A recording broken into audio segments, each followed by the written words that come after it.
दोस्तों, आज की कहानी है सासू माँ के बक्से का राज। दोस्तों, कहानी शुरू करने से पहले अगर हमारे चैनल को सब्सक्राइब नहीं किया हो तो कर लीजिए ताकि आपके पास पहुंचे हर रोज नया वीडियो। बेटा, इस बार जब हम गांव जाएंगे तो मैं अपना वो बक्सा लेकर आना चाहती हूँ।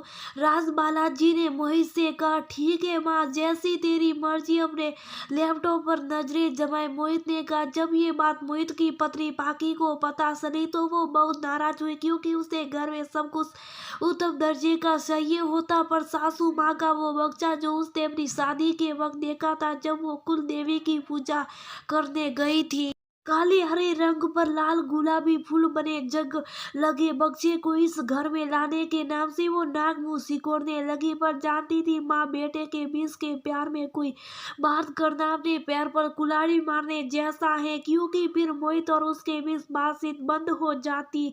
ऐसे में बेकार की बहस करने का कोई मतलब नहीं। एक सप्ताह बाद सब गाँव एक पूजा में गए और साथ में लेकर आए तो बक्सा। बेटा, ये बक्सा मेरे कमरे में मेरे पलंग के नीचे रखवा दो। उस कमरे में कोई आता जाता नहीं तो वो बक्सा किसी को दिखेगा भी नहीं। क्यों पाकी, फिर तो तुम्हें भी कोई अंतराज नहीं होगा। राज बालाजी ने हंसते हुए कहा, क्योंकि उनको पता था उनकी बहू सा एक चीज ही क्यों ना खरीदे पर ये वो लेती। सासू माँ की बात सुनकर पाकी सकबका गई और बोली, ऐसा कुछ नहीं है माँ। बक्सा सासू माँ के पलंग के नीचे रख दिया गया, उस पर नया ताला लगा। सासू माँ ने कमर में एक डोरीबाज चाबी लटकाए रख थी। पाकी को देखकर अजीब भी लगता है। इस बक्से में ऐसा क्या है जो हर समय ताला लगा रखती है और चाबी कमर में लटाए रखती है। एक दिन मोहित ने माँ से कहा, माँ बहुत दिन हो गई तुमने अपना पासबुक अपडेट नहीं करवाया, किसी दिन दे दो, अपडेट करवा लाऊंगा। दूसरे दिन मोहित के ऑफिस जाने से पहले माँ अपने कमरे में गई और पासबुक खोजने लगी। बेटा, वो पासबुक तेरे पास तो नहीं है ना? मेरी अलमारी में नहीं दिख रही, माँ की आवाज सुनाई दी। अरे तुम्हारे पास ही होगी, सालों से तो तुम ही संभाल रख रही हो, मैं तो कब से देखा भी नहीं। रुको, आकर देखता हूँ, मोहित नाश्ता करते हुए बोला। जब वो कमरे में गया पासबुक कहीं ना दिखी तो परेशान होकर बोला, कहीं तुमने बक्से में तो नहीं रख दिया? मोहित ने पूछा। लगता है जब बक्सा लेकर आई तो एक दिन खोला तो था। चल तू बाहर जा, मैं अपने बक्से में देखती हूँ, कहकर राजबाला जी बेटे को बाहर भेज दे लगी। ऐसा क्या माँ तुम्हारे बक्से में जो मुझे भी निकलने कर रही हो? गहने हैं तो पाकी से छुपा कर रखो, कहीं वो ले ना ले। पर मुझसे क्या सिपाही? हंसते हुए मोहित ने कर जाने लगा। तो कुछ भी बोलता है कह माँ। दरवाजा लगा, बक्सा खोलने लगी। बाहर मोहित और पाकी खड़े वो सोच रहे, माँ हमें भी बक्से से दूर रखती है। ऐसा क्या रखा हुआ, उसमें कोई खजाना है क्या?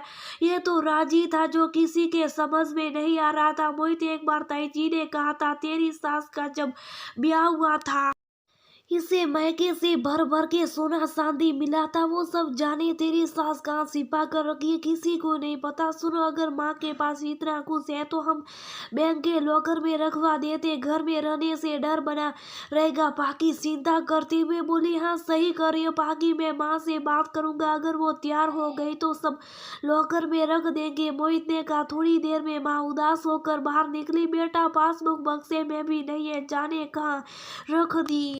रुआसी सफर में बोली, माँ मैं देख लेता, तू चाबी दे, मोहित ने कहा। राज बालाजी किसी तरह चाबी मोहित को दे दी, पर अंदर से वो घबरा भी रही थी। बक्सा खोला गया, मोहित और पाकी दोनों राज बालाजी के साथी थे। बक्से में ना जाने क्या क्या पोटली बनाकर रखा हुआ था। एक पुरानी साड़ी नीचे बिछाकर उस पर कुछ डायरी, कुछ तस्वीरें, कुछ डिब्बे और एक जूती। ये सब क्या है माँ तेरी पोटली में? मोहित पोटली खोलते हुए बोला।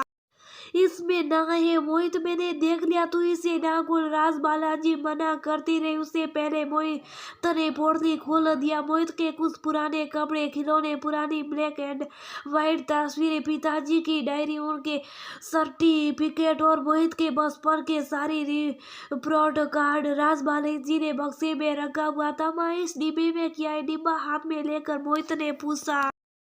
बेटा तेरे ससुराल से बहुत चांदी के सिक्के मिले थे, वो सब इसमें सहेज कर रखे बेसा, ये तो ले ले।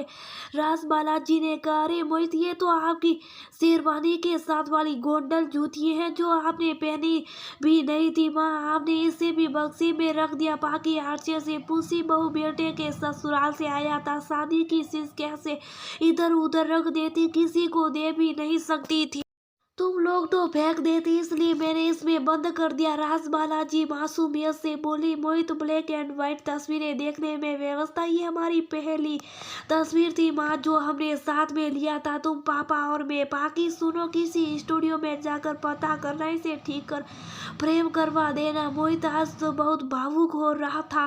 माँ आपके पास तो बहुत सोना और चांदी था ना, वो सब कहाँ रखी हो, दे दो, लॉकर में रखवा दूंगा।